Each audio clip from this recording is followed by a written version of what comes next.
Hello everyone, this is LockOS, and welcome back to the F5E. In a previous video I did mention we'd be getting on to the startup video, and we will. I did, however, forget that technically we need to do a Cockpit Tour video first as part of the lineup of videos. And thankfully this, again, will be relatively simple. It looks complicated, but it really isn't. So let's go ahead and do Shift-P to remove the pilot. Going back here, we have a bunch of fuses. These are technically clickable, and you can definitely pop the fuses in and out, but they really serve no effect in DCS, so you can kind of ignore them. Next, also you have this G limiter, but it's not functional right there. That is your cockpit floodlight that'll illuminate, but you can't adjust it or play with it otherwise. Right here on the back left side, you have your countermeasures panel back here. There's a countermeasure jettison switch right here, so if you need to jettison all your flares, pop open that cover and jettison them if you're coming in for emergency landing. Otherwise, just leave that down. You have your chaff program here, so you can either deploy, you can have either set to off, a single chaff, a program of chaff, or a multiple of chaff. I would just go ahead with chaff and just leave it on. With these countermeasures, you can just leave them to single and you'll be fine. You have your dampener switches, which you will definitely need when flying to make the F5E actually flyable and without having to fight it all the time. So make sure if you are in flight and these switches somehow went to the opposition, that can explain why you're not flying as smoothly as you normally do. And you have your rudder trim right here if you need it right as well. These are your radar controls over here. You can adjust the elevation of the radar antenna up here, and then you can use this button to do your radar acquisition. However, it's just best to have that on the HOTAS just because it is kind of awkward to look down there and press that button.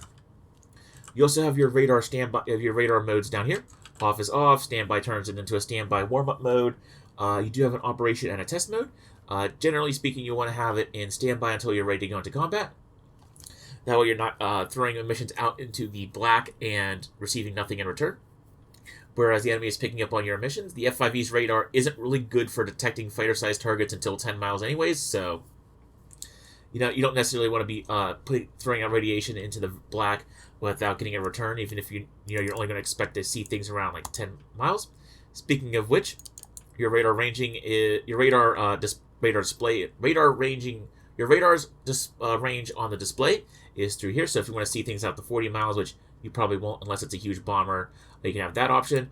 20 miles will usually detect most of your bombers, and then 10 and 5 for your fighter-sized targets.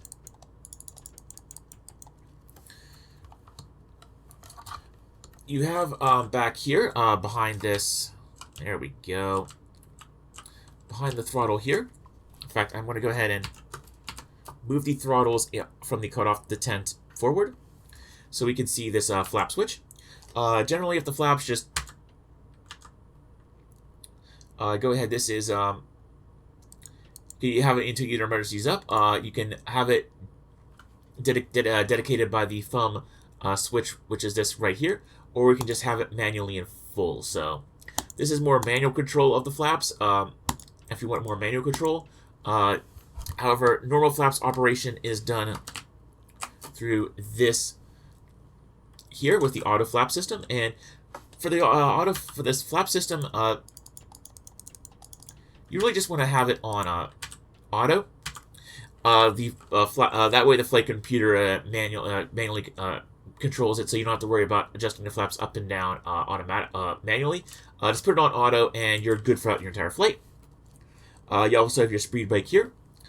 You will have to actually manually retract the speed brakes during the startup procedure because they hang down and remain down during the startup. And it isn't until you have hydraulic pressure in the running throughout the system with the engines running that you can actually retract them. So keep that in mind. But there's your speed brake there on the throttle. And again, I have this bound to my HOTAS just because it's easier to do that. Easier to use than that. And you have your mic button right here for your radio. You also have a sight cage switch if you need to right here on the throttle. shift, end, end and right shift and end and right alt. Put the throttles back into the cutoff detent. You have a no strut extension and retraction switch right here.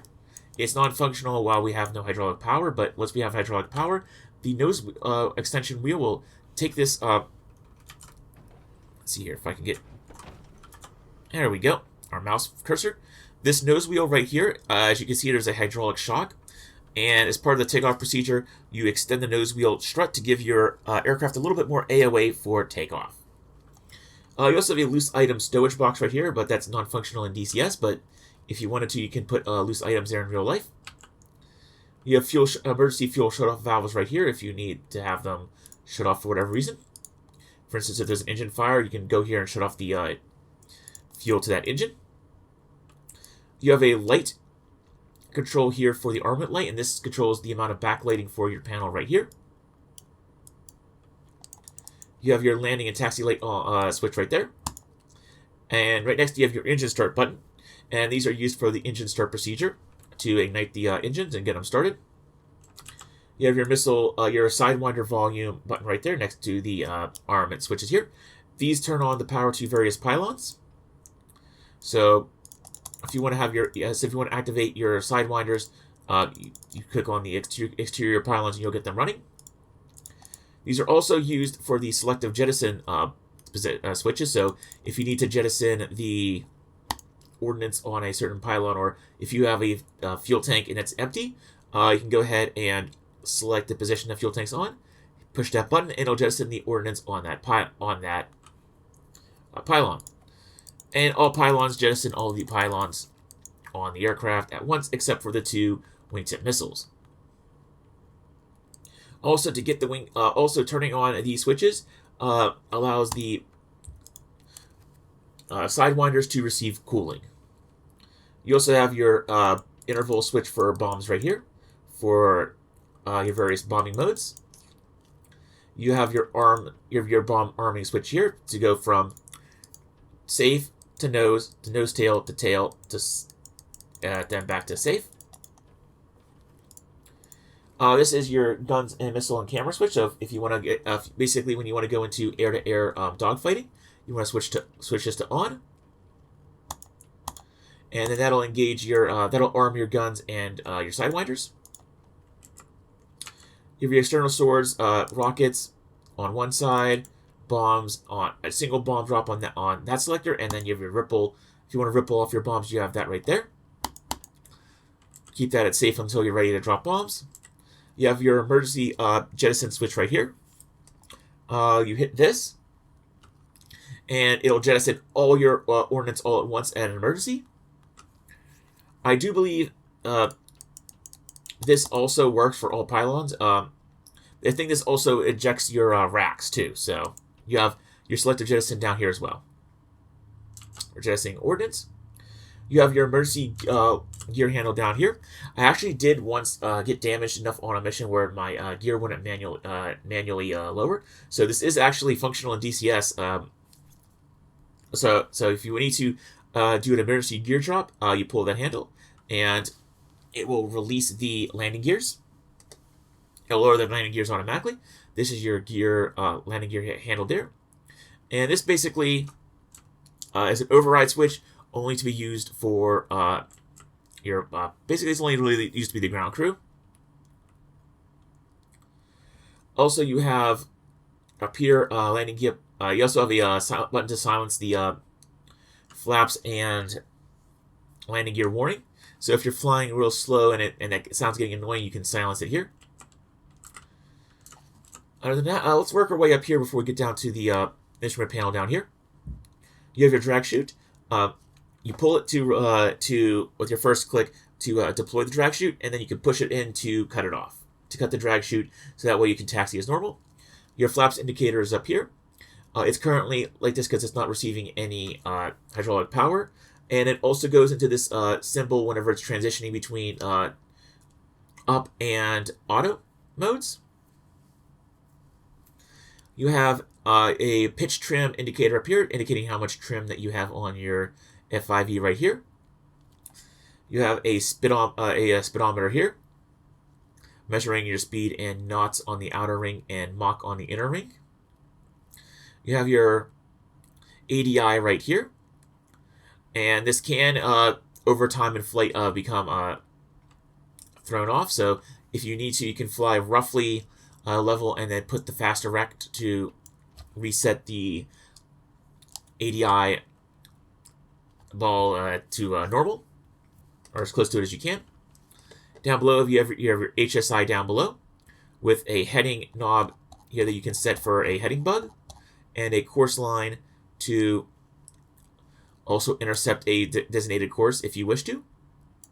The miles and the miles here and the course button here are for your TACAN information only. So there's no waypoints. You set the TACAN beacon down here, and that information will be fed into here to show you how far you are and in what direction your TACAN signal is. But you can again use heading to set a heading, and then you can use course to line yourself up with a beacon on a specific course. Yes, this is your AOA indexer down here. This is your backup HS ADI right here. And you pull this knob. You keep on moving this knob up and down, and it'll eventually uncage.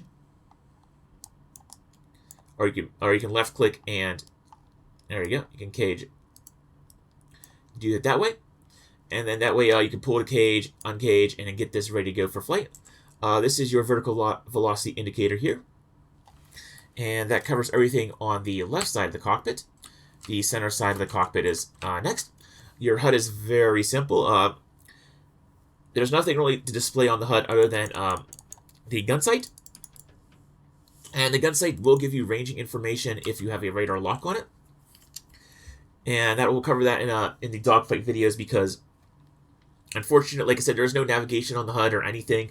There's no heading tape or anything. So whenever we get into the actual combat tutorials, you will see there how the HUD works. If you want a basic HUD, quote unquote, if you just want basically something that tells you where your nose is roughly pointing, you can go ahead and put it into missile, and it gives you a roughly bore-sighted, a rough bore sight of the aircraft. Also, you have your slip indicator up here, whether or not you're slipping to the right or left. Reticle brightness is here, and your reticle depression is here. So this is used for air-to-ground work, to have a manual depression on the site. You can also use reticle depression for air-to-air mode, but your best bet is to use a different motion of the air-to-air guns mode. There's also a sight camera lens right here, but this doesn't really, I believe, work in DCS right now. Or if it does, it's a very obscure thing that most people don't really use. You can also, again, play with the sight camera right there, but again, it's something that most people don't really use. It's a very obscure feature. Oh, also, I should mention up here on the canopy bow while we're thinking about it, you can turn your lights. You can have a light for the backup compass here. So you can either have the light on or off for that backup compass. If we were to close the canopy, which is over here,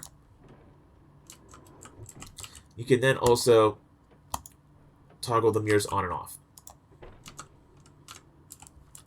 Down below here, we have a button for the turning on the lights here for the sight selector. We also have a sight bit switch if you need to run a bit on that sight. Going down, can't really go any lower. Oh, no, we can't really go down any lower. But we have here the actual radar screen, and you can adjust the scale brightness. You can adjust the radar pitch knob to adjust the horizon bar. You can adjust all your various settings on the radar down here for the display. Actual radar controls, like I mentioned earlier, are on this little panel right here, which you will hopefully have bound to your HOTAS. You cannot remove the stick, by the way, down here. You just have to move it out of the way, physically, and we will.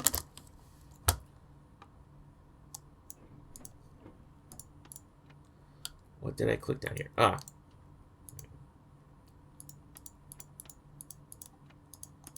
Okay, I guess I clicked on some random thing down here and didn't realize it, but okay. Oh, that's probably what I clicked, the pitch dampener cutoff switch. Huh, interesting. So there is that on the stick. Now, you do have this pitch dampener cutoff switch on the stick, but it's in such an awkward place that you're not really going to see it unless you know to look back there. Plus, on the center console, working way up to the radar, we have a bunch of more circuit breakers down here. Again, you really want to touch this mid-flight. Bad things happen. You have your trimmer switch here on the stick, and you have your weapon release button on the stick, and your gun trigger. Gun trigger does have 2 detents, and I will cover that when we get into the gun tutorial on what each detent does. You have your navigation mode down there, either direction finder, beacon, or TACAN. Direction finder beacon is very likely an ADF beacon that you would try to hone in on using the UHF. In fact, yeah, that is what it is. It's my silliness silly me. The DF is a direction finder, which is uses the ADF function of your radio to home in on a radio beacon. And TACAN uses this TACAN navigation set down here. TACAN navigation set has a knob right here. Swap through all the various channels over here.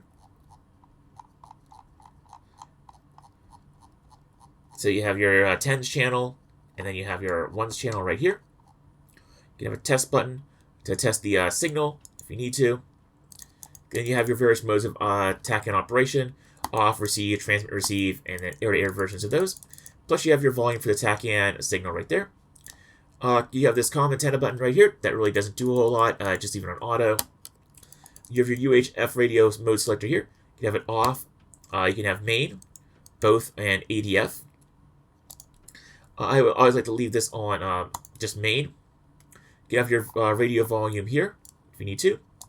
You have a tone that can play to see if the radio is working. And you can squelch the background radio noise with this squelch switch. You also have manual, preset, and guard frequencies that you can monitor.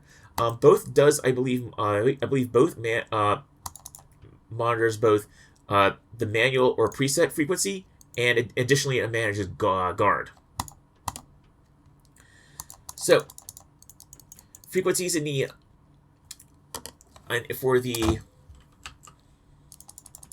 you have also your frequencies here for the radio here. This is where your frequencies are managed up here.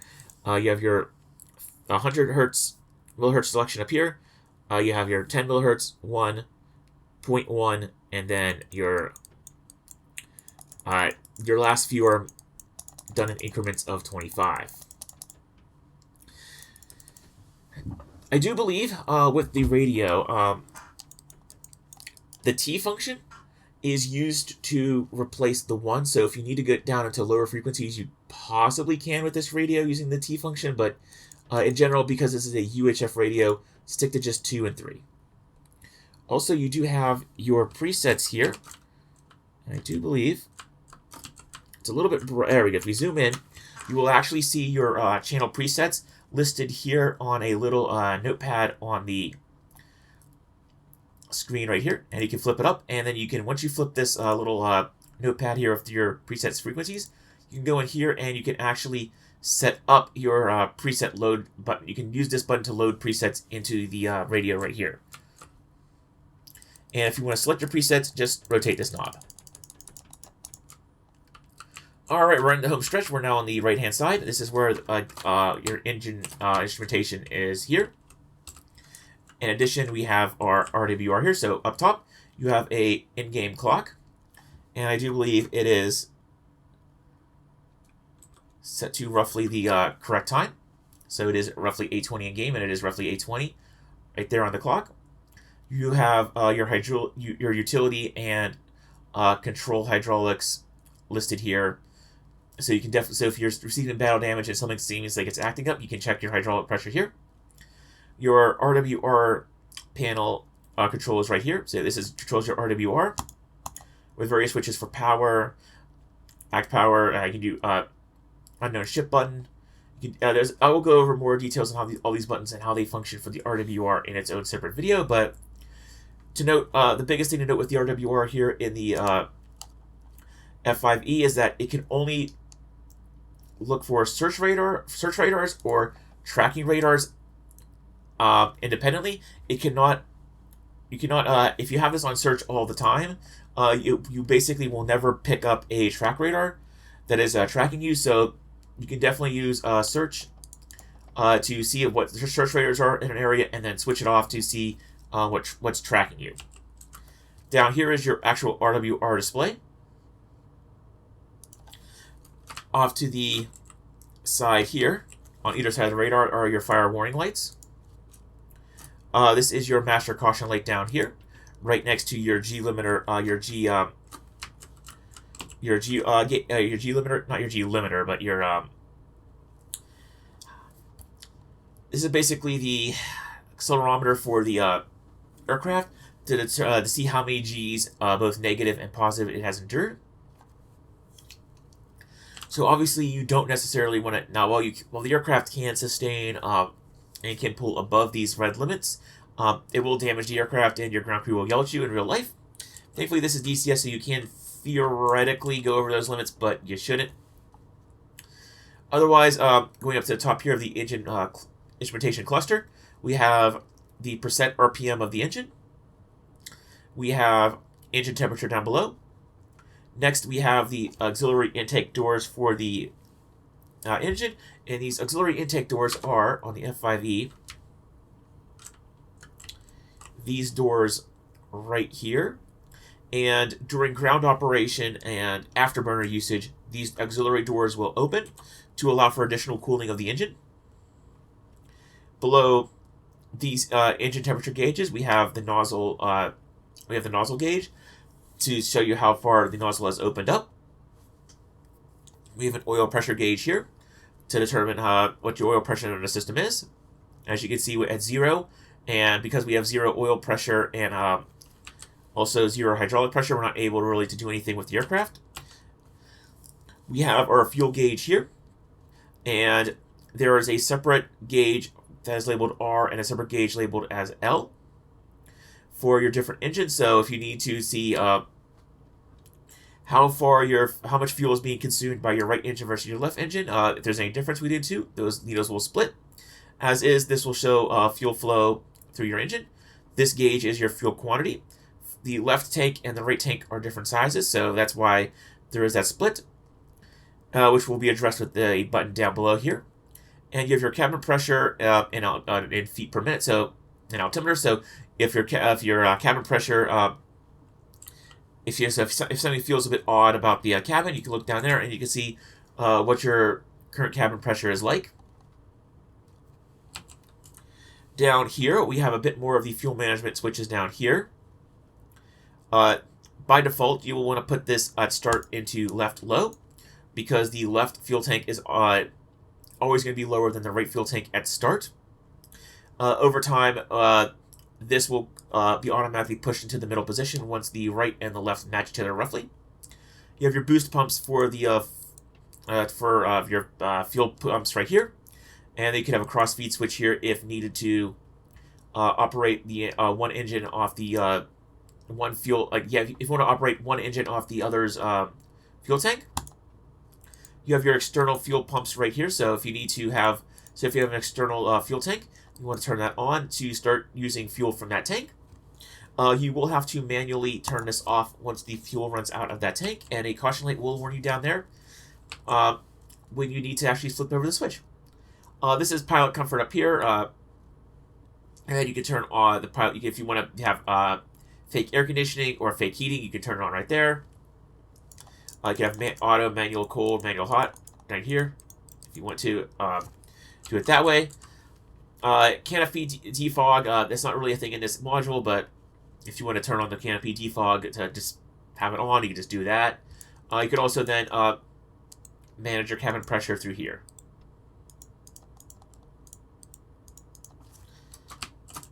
In fact, we need to probably... Oh well.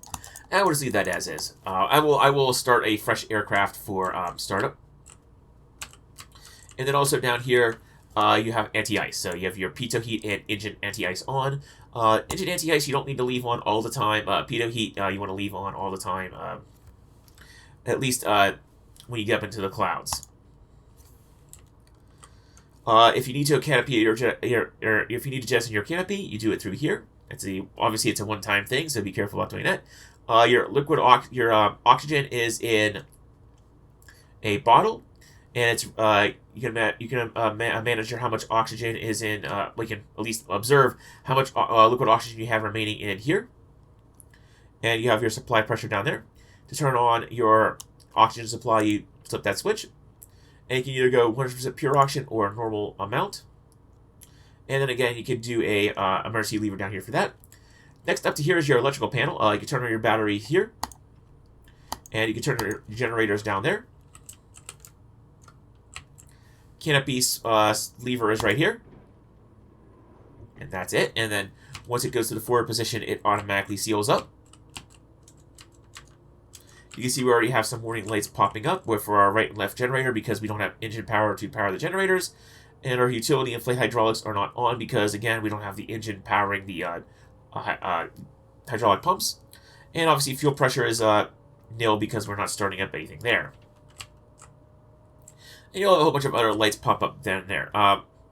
IFF for the F5E really is non-functional.